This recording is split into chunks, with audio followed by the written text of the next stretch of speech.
Big Brother, mainstream media, government cover-ups. You want answers? Well, so does he. He's Alex Jones on the GCN Radio Network. And now, live from Austin, Texas, Alex Jones.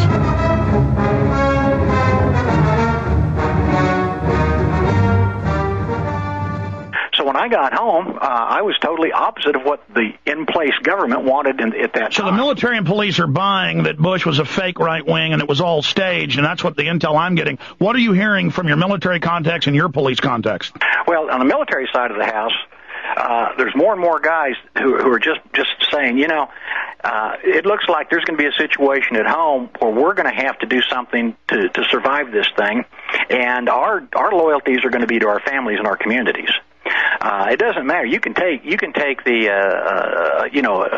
a brigade from the 82nd Airborne, and you can send them to some town in the United States and say, maintain order. They'll maintain order. But when you tell them these are the enemies of the nation, and anybody that resists, shoot them, guess what? You're going to have problems. I wouldn't want to be the officer that gave that order, because I might see a bunch of M4s turned around in my direction. So I don't think that plan's going to work.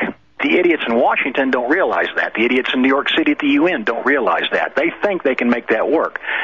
Here's the other side of that coin. They have a backup plan. And just like we talked about before, when General Barry McGaffrey gave the graduation speech to a CASQ class in Fort Leavenworth, Kansas several years ago, he used the term, and he's a member of the Council on Foreign Relations. Stay there. Let's hear about their backup plan and how this is going to flesh out, and then talk about the police, because, of course, you've been a police officer, SWAT team guy, helicopter pilot in the police department, done a lot of detective work, and, of course, in the Army and intelligence before that, in the Marines. So you know all these people. We'll talk about it.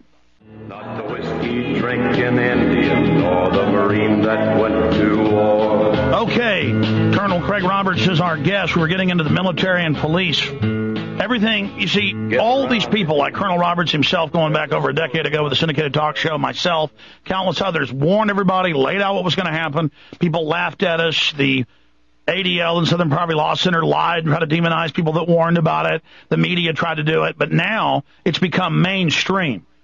Now it's become just massively mainstream, and the public is now learning about it, and our credibility is shot up. Continue, Colonel Roberts. Okay, now we were talking about what Plan B was. If our American military doesn't go to, beyond a certain point in enforcing any type of martial law that may be declared. We had this General Barry McGaffrey, who was at that time, I think he was commander of Southcom, and he was at the CASQ graduation of officers in Fort Leavenworth, Kansas. That's a course you take before you go to the Command and General Staff College. And during his speech, he said that because of the build down of American armed forces, should we be committed to any two fronts overseas?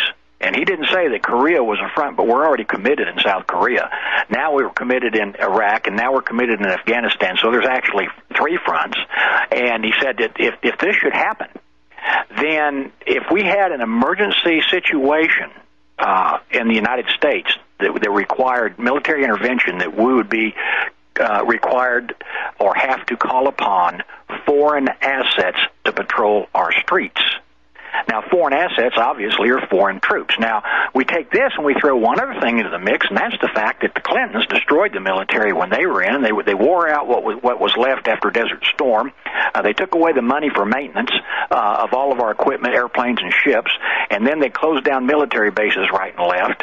And then Bush Jr. comes along, and we end up committed in Iran and Iraq and South Korea and other places around the world, to where we stretched the military so thin now we've had to use up the Army Reserve, the Air Force Reserve, the Army National Guard, and so on. We're wearing out the troops that normally would be here as a last resort, and they're being deployed over and over overseas, so there's no one at home to watch the chickens. With that being the case, they're wanting to bring Army brigades back in case of a civil disturbance, civil unrest, whatever, rioting in the streets at the election. We don't know what's going to happen. To use them in case, just like they had to use the 82nd Airborne in Washington D.C. back in the 60s. If they don't do whatever has to be done. In other words, if people take up arms for whatever reason and they don't do that, then they're going to call upon these foreign assets, and we're going to end up with blue helmets creating a target-rich environment out here for everybody that's got a gun. I think that's where this thing's going. I think it's been set up for a long time. It's not going to surprise me if that happens, and I know the police and the military both are looking at this as a very realistic possibility. Well, let's talk about that, but look at the conditioning. UN troops over the last decade helping with forest fires, then Mexican troops helping in New Orleans, Dutch troops, Dutch AWACS, Dutch F-16s used to patrol the U.S. like we didn't have the forces, are name demonized worldwide. Now, earlier this year, without Congress's approval, Northcom signs a deal with Mexico and Canada to, quote, use their troops here during domestic disturbances or terror attacks.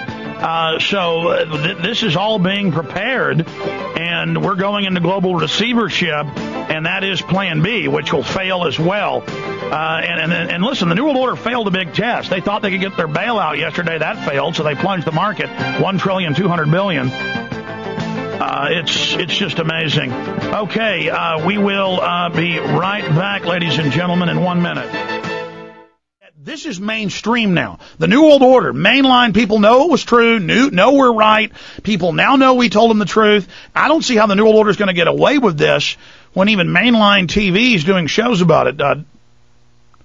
Colonel Roberts?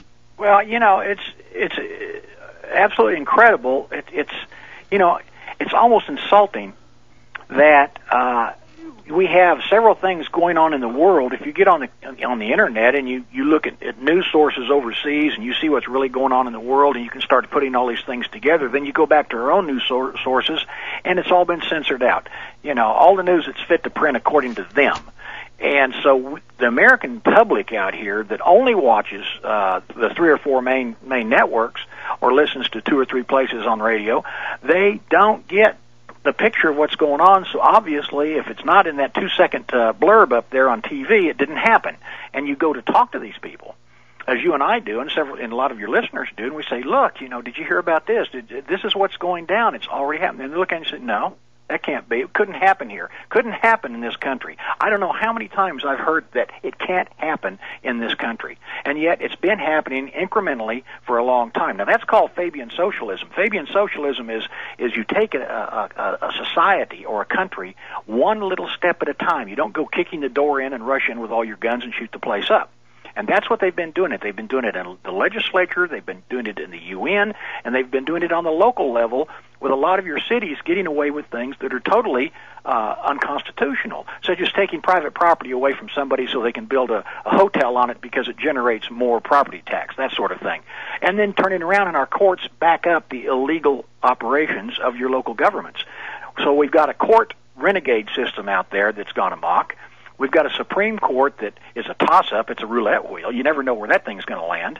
We've got a federal government right now made up of nothing but special interest groups like this giant Portuguese man-of-war that has all these different tentacles of different links that hang down.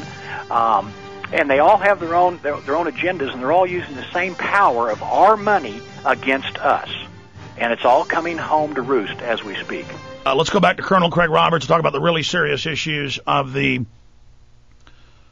criminal banking system trying to bankrupt the United States. When we're getting into martial law, they want to use the military and police. They've tried to train them. They've got the microwave guns, the sound cannons. They've got a certain percentage that'll do it, but a lot of them are waking up now. And so the federal government's openly said, we will use foreigners, but not just Mexican, Canadian, UN troops, as they've stated publicly. We've given the evidence of that earlier. Now, but I want to recap that, Colonel Roberts, because a lot of folks just now joined us. What about the fact that they're hiring all these illegal aliens for the Army? What about the fact they're hiring aggravated felons for the military? I mean, that's all admitted. So they're also doing what Stalin did there. Break all that down for us. When you have to resort to taking people who are, known criminals, have felony records, and if you have to take people who aren't even Americans, that they come across the border illegally, and you end up putting them in the military, then that's an indicator you've got a serious problem with your retention and with your strength. During the Vietnam War, they had to resort to the draft, and we had Canadians that came across and joined the Marines and served with us with great distinction. We had But when I went to boot camp in Los Angeles, I was on a Greyhound bus where there was 3 of us, I think, that did not have what was known as a choice, and the choice was from a judge that you're going to go to the state penitentiary at Chino or you're going to join the Marine Corps. The judge gave these guys, and they elected joining the Marine Corps, most of them East L.A. street gang type guys, and they ended up joining the Marine Corps and going to boot camp. So the precedent had already been set. We call it the dirty dozen mindset. You go to the prison, you give these guys a chance to get out of prison to go die for their country type deal. Well, when we start doing that, that's an indicator that, A, we don't have enough of our own people enlisting or re-enlisting to maintain the troop levels we want, or B, there's something else afoot that kind of stinks, and that could be a situation where we need to get people in that owe us more than they owe anybody else, so they're going to do what we tell them to do no matter what. And those are the ones I would be afraid of. Those are the ones who might be ordered to shoot Americans at a roadblock and do so.